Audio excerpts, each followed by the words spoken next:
সরকারি হাসপাতাল, যেখানে মানুষ আসে জীবন বাঁচাতে, সেখানে কিনা ওত পেতে বসে আছে পিশাচেরা। নাটোরের আধুনিক সদর হাসপাতালে চিকিৎসাধীন 2 বছরের অবুঝ সন্তানের সামনেই শিকার হলেন এক মা। এখানেই শেষ নয়, সেই নারকীয় ঘটনার ভিডিও ধারণ করে ভুক্তভোগীকে ব্ল্যাকমেইলের চেষ্টা চালিয়েছে হাসপাতালেরই কর্মচারীরা। অনুসন্ধানে জানা যায়, গত 5 জুন নাটোরের এই আধুনিক সদর হাসপাতালের শিশু ওয়ার্ডে সর্দি জ্বর কারণে ভর্তি করা হয় 2 বছরের এক শিশুকে।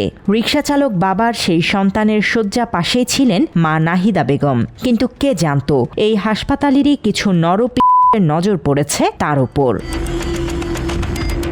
7 জুন রাত তখন 10টা। ওষুধ দেওয়ার নাম করে ওই নারীকে ফুসলিয়ে লিফটে তোলেন আউটসোর্সিং কর্মী অমিত। এরপর হাসপাতালের 6 তলার অন্ধকার সিঁড়ি ঘরে নিয়ে অবরুদ্ধ করা হয় তাকে। ওরা আমাকে জোর করে ওই চিংড়া আমাকে লিফটে নিচে নিয়ে যায়, আমার হাত ধরে নিয়ে গেছে, ওই 6 তলায় নিয়ে গেছিল। নিয়ে যায় ও আমার সাথে খারাপ ব্যবহার করার চেষ্টা করছিল। এরপর ভুক্তভোগী নারীকে নিয়ে যায় তাদের এক কক্ষে। সেখানে চালানো হয় তার উপর পাশবিক নির্যাতন।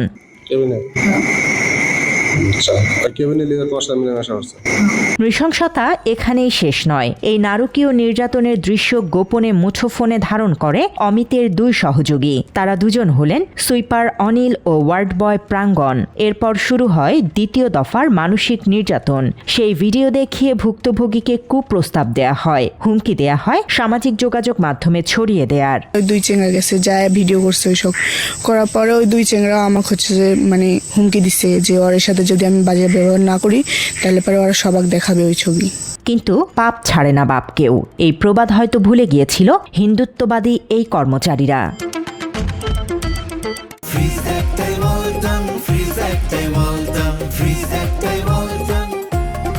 সেদিন রাত তখন 2টা। হাসপাতালে নিরাপত্তায় থাকা সিসিটিভি ফুটেজে সন্দেহভাজন গতিবিধি দেখে সিঁড়িঘরে প্রবেশ করে দায়িত্বরত আনসার সদস্যরা। হাতে নাতে আটক করা হয় অমিত, অনিল ও প্রাঙ্গণকে।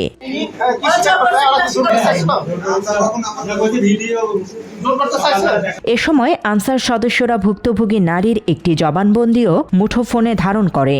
সমস্যা নেই, যেটা সত্যি কথা কালকে তোমার ছাড় রাখবি, যেটা লিগ্যাল কথা সেই কথাই বলবে। আনসার সদস্যরা অপরাধীদের হাতে নাতে ধরলেও এরপর মঞ্চস্থ হয় সবচেয়ে লজ্জাজনক নাটক। অভিযোগ উঠেছে, ঘটনা জানার পরও হাসপাতালে উপস্থিত কর্মকর্তা মাহবুবুর রহমান নিজের ব্যাকডোর দিয়ে করা অবৈধ নিয়োগের থলের বিড়াল আড়াল করতে এবং হাসপাতালের তথাকথিত সম্মান রক্ষার্থে রাতারাতি অপরাধীদের সসম্মানে ছেড়ে দেন। প্রথম দিন যখন ধরছে ধরেন হচ্ছে এরা ধামাচাপা দেওয়ার চেষ্টা করেছে। ওরা ওখান থেকে আসামি ছেড়ে দিচ্ছে। আসামি পরের দিন গ্রেপ্তার করেছে পুলিশ, আগের দিন কিন্তু গ্রেপ্তার করেনি। যেদিন রাত্রে ঘটনা সেদিন রাত্রে ওনারা আসামি ছেড়ে দিচ্ছে। আসামি যে যার বাড়িতে নিজের মতো ঘুম পাড়ছিল। প্রশ্ন উঠেছে, কার স্বার্থে এই অপরাধীদের রক্ষা করার চেষ্টা করা হলো? তবে ধামাচাপার এই দেয়াল ভেঙে যায় পরদিন সকালে, যখন ভুক্তভোগীর স্বামী হাসপাতালে আসেন। চারদিকে ছড়িয়ে পড়ে তীব্র ক্ষোভ। ভুক্তভোগী ওই নারীর স্বামী বিস্তারিত জেনে নেন প্রয়োজনীয় ব্যবস্থা। সেই সাথে দাবি করেন অপরাধীদের দৃষ্টান্তমূলক শাস্তি নিশ্চিতের। তাকে ওষুধ দেওয়ার নাম দিয়ে নিচে নামায় লিফটে পরে 2-3 জন তুইলে উপরে নিয়ে যায়, গল্প করলো করে পরে পুরুষ ওয়ার্ডে আইনে বাথরুমের মধ্যে এগুলো অপরাধ করেছে। এই মুহূর্তে আমি ওদের কঠিন বিচার চাচ্ছি। এদিকে তড়িঘড়ি করে অপরাধীদের ছেড়ে দেওয়ার বিষয়ে হাসপাতালের দায়িত্বপ্রাপ্ত কর্মকর্তা মাহবুবুর রহমানের দাবি, ভুক্তভোগীর পরিবার কোনো অভিযোগ না করে উল্টো লিখিত সমঝোতা করেছে। অবহিত করি এবং তাদের কোনো অভিযোগ না থাকার কারণে তারা লিখিত দিয়ে তার স্বামী তাদেরকে নিয়ে চলে যায়। এটা ধামাচাপা দেওয়ার কোনো বিষয় এখানে নাই। গুজবটা, কথাটা সম্পূর্ণই গুজব। তবে জেলা সিভিল সার্জন জানায়, ঘটনা জানার পরপরই তারা প্রশাসনকে আইনি ব্যবস্থা নেওয়ার নির্দেশ দেয়। অত্যন্ত স্পর্শকাতর এই বিষয়টি সম্পর্কে অবহিত হই।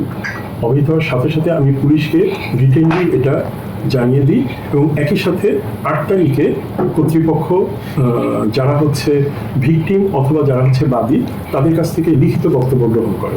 অবশেষে গণমাধ্যমের তৎপরতা ও গণ অসন্তোষের মুখে ঘটনার 2 দিন পর মঙ্গলবার থানায় মামলা করে ভুক্তভোগীর পরিবার। পুলিশও তড়িঘড়ি করে মূল অভিযুক্ত অমিত সহ ভিডিও ধারণকারী অনিল ও প্রাঙ্গণকে গ্রেপ্তার করে আদালতে পাঠায়। হসপিটালে কর্মরত একজন আউটসোর্সিং এর লোক, সে মেয়েটাকে বিভিন্নভাবে সুযোগ খুঁজে টেনে হিঁচড়ে উপরে নিয়ে যায়। নিয়ে যাওয়ার পর তাকে 6 তলায় নিয়ে তাকে ধর্ষণ করে। মর্মে সে ভিকটিম জানায়।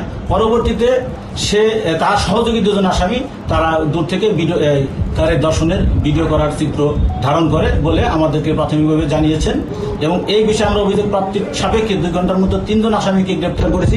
এই অবস্থায় গ্রেপ্তারের পরও ভুক্তভোগী পরিবারকে নানাভাবে ভয়ভীতি দেখানো হচ্ছে বলে অভিযোগ স্বজনদের। জি, আমার বাড়িতে আসছিল, এসে একজন মনে করেন যে বলতেছিল যে হচ্ছে তোরা এইসব ঝামেলা না করে টাকা পয়সা নিয়ে তোরা এই মামলাটা তুলে ফেলা দে। টাকা পয়সা নিয়ে মামলা উঠে না। হ্যাঁ, তোরা ঝামেলা না করিস, না করে তুলে ফেলা দে, এতেই ভালো হবে। জানা যায় দেশব্যাপী একটি চক্র সুপরিকল্পিতভাবে ধর্মীয় ও সামাজিকভাবে নারীদের অবমাননা ও ধর্মান্তরিত করার মতো অপরাধমূলক মিশনে লিপ্ত রয়েছে। স্থানীয় প্রভাবশালী কিছু মহলের মদদে এই উগ্রপন্থী গোষ্ঠীটি সক্রিয় রয়েছে বলেও অভিযোগ উঠেছে।